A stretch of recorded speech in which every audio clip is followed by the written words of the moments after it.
5, 10, 20, 30 times. No answer. Hang up, call again.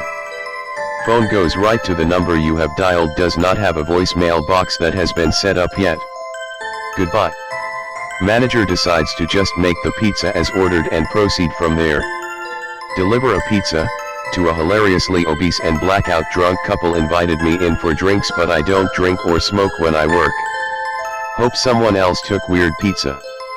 Surprise, no one did. It's my turn. Begrudgingly take the pizza and get in my car. Enter address into phone. It's on a side street adjacent to a park locals call open space, which despite the name is about 500 acres of straight woods. It's about 25 minutes away, basically the edge of our range. Put on some dubstep, judge me, and crank my turbo subi, judge me more, out to this road. If you're not from a rural area, this can be hard to explain. Winter in the woods is scary. There is never a single sound. Ever. Unless there's something larger than a cat walking around, it's you and dead silence. Finally get to address. There are a few houses on the street, but they sit on probably 5 acres, so they are spaced out a fair amount. Looking for number 1134.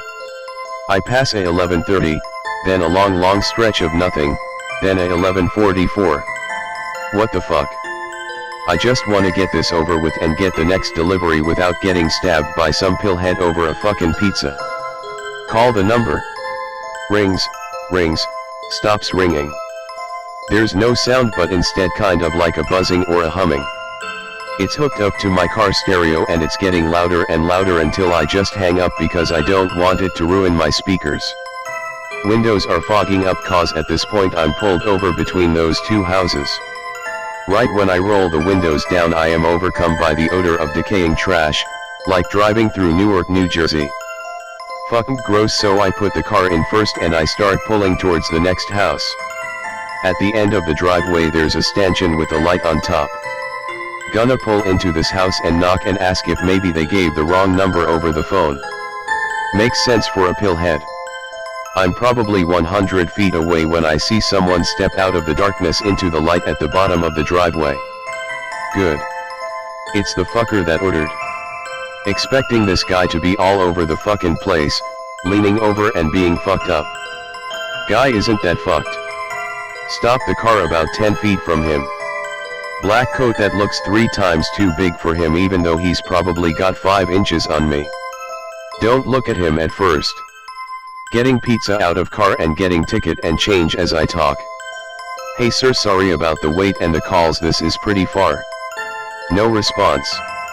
Realize I should be watching him considering the signs. The smell is still pretty pungent, but I know it's not trash day. I get the pizza on the roof of my car. He is standing under the light on the opposite side of my car. So I got out of my driver's seat and went to driver rear to get pizza.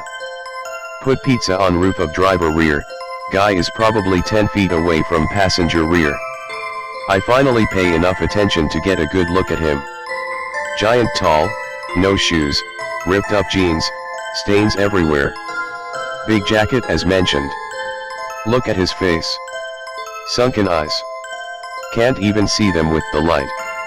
Getting real sketchy. Stop the process and just stare at the guy. He is staring right at me with those freaky fucking eyes.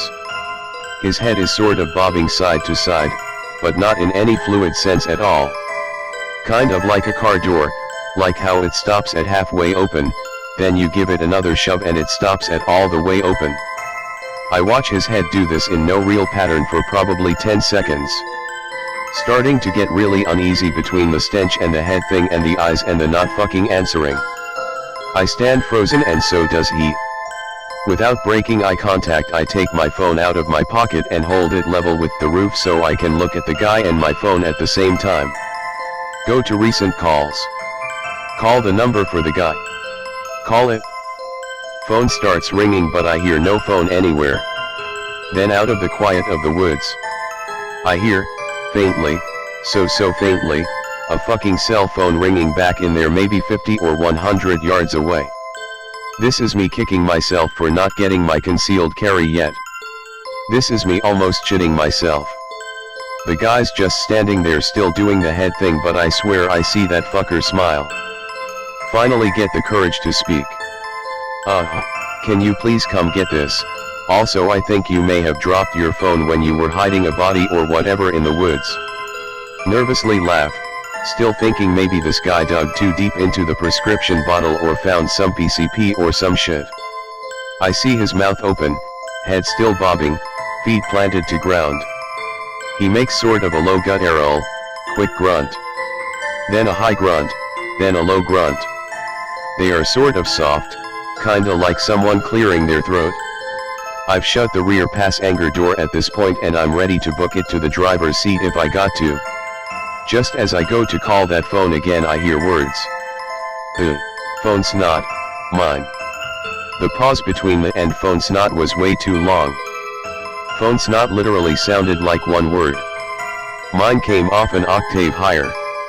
My mind is DEFCON 5, like, just full panic attack. Knees are weak.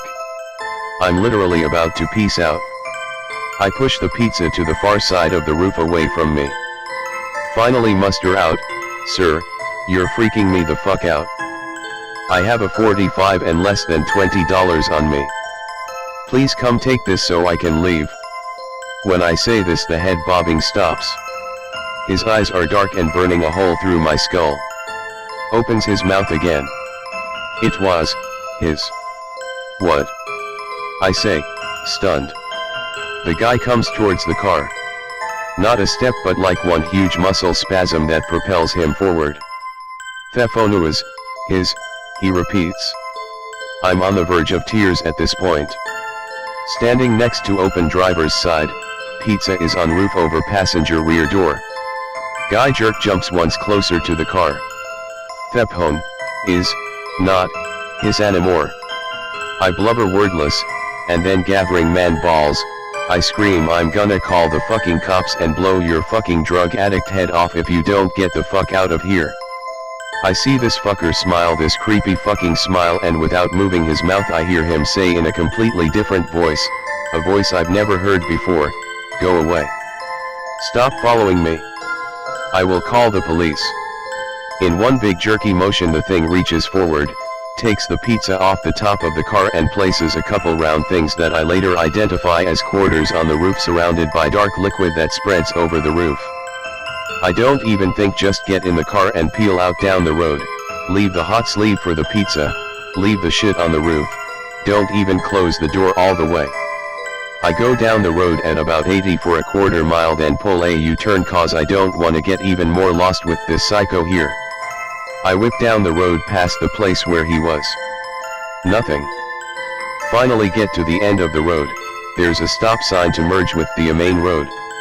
Look right to make sure it's clear, look left. This thing's face is 12 inches from my own when I turn. Tactically shit myself. Peel down road. Finally make it back to pizza place. Shaking like bloody hell. Smoke a joint just to calm me down, which I never do when I'm working. I walk in the front door of pizza place. "Hey Anon, that guy at the open space house just called back. He said you forgot some food but he only ordered the pizza, right? He said come back, I don't know." I start crying. Look at my phone, which had been thrown through the car with my driving. 14 fucking missed calls from that number. Literally in tears. All the voicemails are empty except the last one. All I can hear is ragged breathing and those low gruntings. Fucking bawling my eyes out in front of this hot ass counter girl, and I don't even give a fuck. Sit for 10 minutes and calm down. Remember the change on the roof. Go out to car and turn on flashlight. The roof of my car was covered in the most viscous, weird liquid, but it smells like blood and I throw up immediately. In the panel gap between my trunk and the end of my rear window I find the quarters. Covered in the same maple syrup thick goop blood shit, and stuck to it are soft little chunks of what I can only imagine is tissue. Go to open my car and my blood turns to fucking ice. There is a single line of blood going from the front quarter panel to the driver's side door. The fucking thing tried to open my motherfucking door when it was next to me at the stop sign. Tactically cry and poop my pants more. I go back in. Tell counter girl to try and call the number again. She tries over and over and over, but the phone goes right to voicemail. Next morning I give the number to my uncle, who is a police captain a few towns over. Says the number is from a burner phone, paid in cash, basically untraceable, and it appeared to be off now. I sleep with the lights on now. I'll be lurking for comments or suggestions or something, like is this fucker gonna stalk me and kill me or call me again? I'm fucking terrified. Sounds like a ex-Walker case indeed.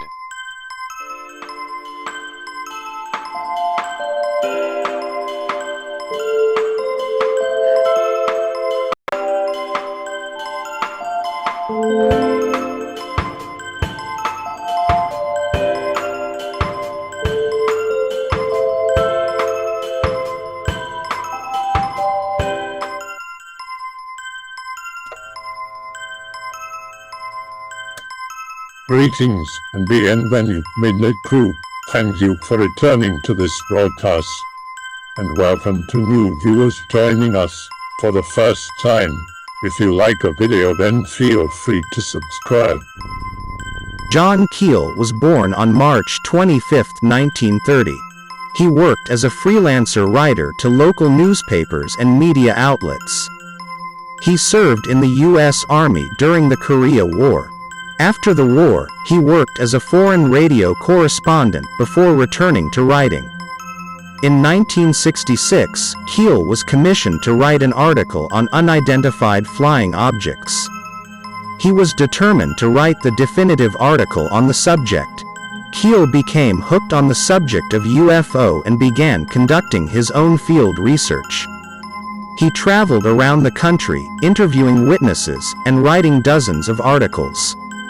The phenomenon, he learned, took its toll on its investigators. He entered a shadowy world where black cars vanished on country roads, meaningless messages turned up in hotel rooms, and his phone and mail suffered strange interceptions.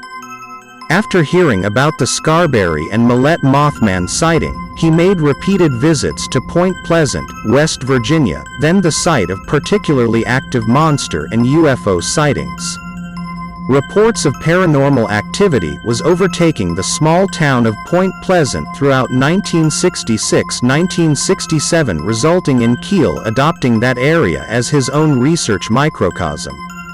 As it turned out, Keel would not be disappointed with his selection of Point Pleasant.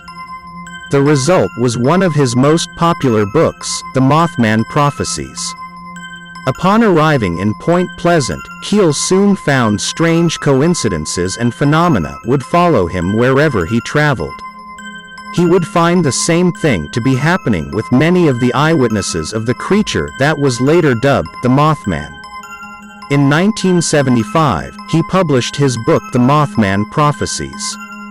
The book was Keel's account of his experiences in Point Pleasant and his investigation into sightings of the huge, winged creature called the Mothman. The book combined Keel's account of receiving strange phone calls with reports of mutilated pets and culminates with the December 15, 1967 collapse of the Silver Bridge in West Virginia across the Ohio River. In 1967, Keel popularized the term Men in Black in an article for the Men's Adventure magazine Saga, entitled UFO Agents of Terror. John Keel vs. MIB, Keel would chase the Men in Black in attempt to confront them.